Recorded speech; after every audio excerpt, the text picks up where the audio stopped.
आता काय करायचं आहे, आपल्याला स्वामी समर्थांना आसन करायचं. हे बघा, मी अशी टीप मारून घ्यायला लागली कापडाची.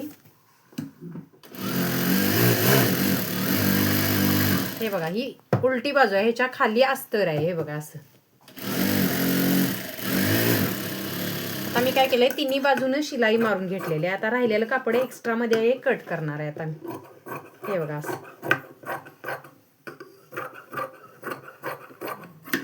आता तुम्हाला दाखवतो बघा. हिची रुंदी साधारणतः हे बघा 18 इंच, सॉरी 17.5 इंच आहे. आणि ही उंची, पूर्ण उंची हे बघा इथून 32 इंच आहे.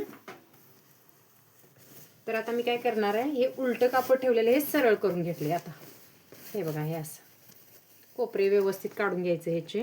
हे बघा, तिन्ही बाजू आपण शिवून घेतलेले आहेत ह्या. आता हे झालं आपलं सरळ कापड. हे बघा, हे सरळ कापड झाले. आता काय करायचं, राहिलेलं हे कापड आहे. हे बघा, एका साईडनं हे पॅक करून घ्यायचं. आता ही 1 घडी आणि 2. आता इथं मी टीप टाकून घेतो.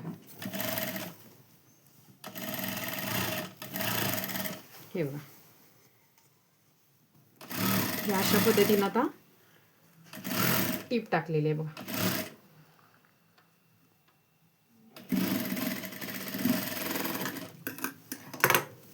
आता आपलं आसन तयार झालेलं आहे. आता मी काय करणार आहे, ह्याच्यावरती लेस लावणार आहे. ह्याच्या वरच्या बाजूला लेस लावून घेणार आहे. हे बघा, आता अशा.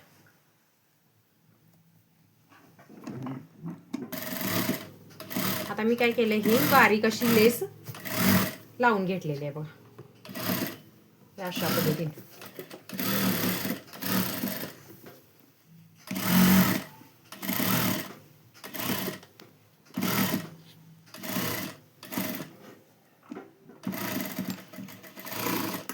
अशा पद्धतीनं लेस लावून घेतलेले.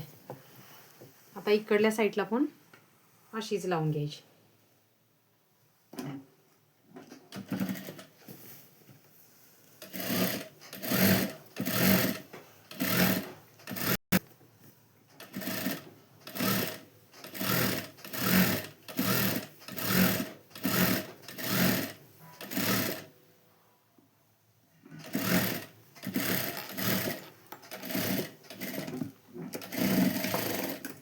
आता दोन्ही साईडला परत मी फुलांची लेस लावून घेणार आहे, वेगवेगळी. काय हे बघा, आता अशा पद्धती.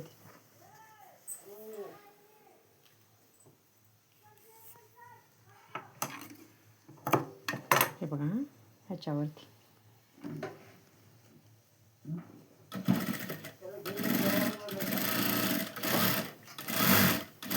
अशा पद्धतीनं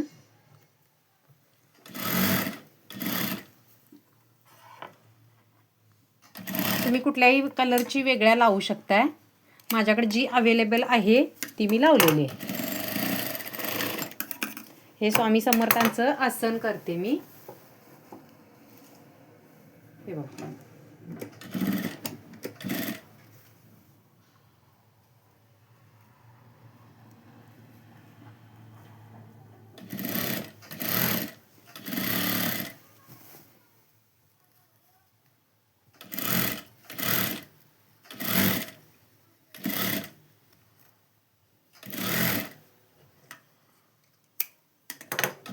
अशा पद्धतीनं शिवून घेतलेलं आहे आपण आसन.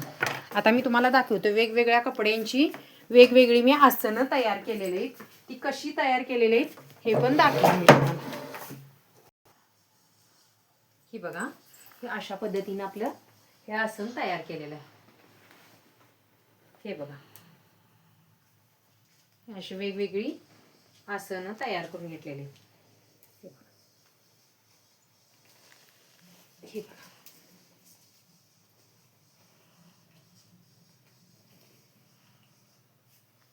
हे अशा पद्धतीनं आपली आसनं तयार झालेली.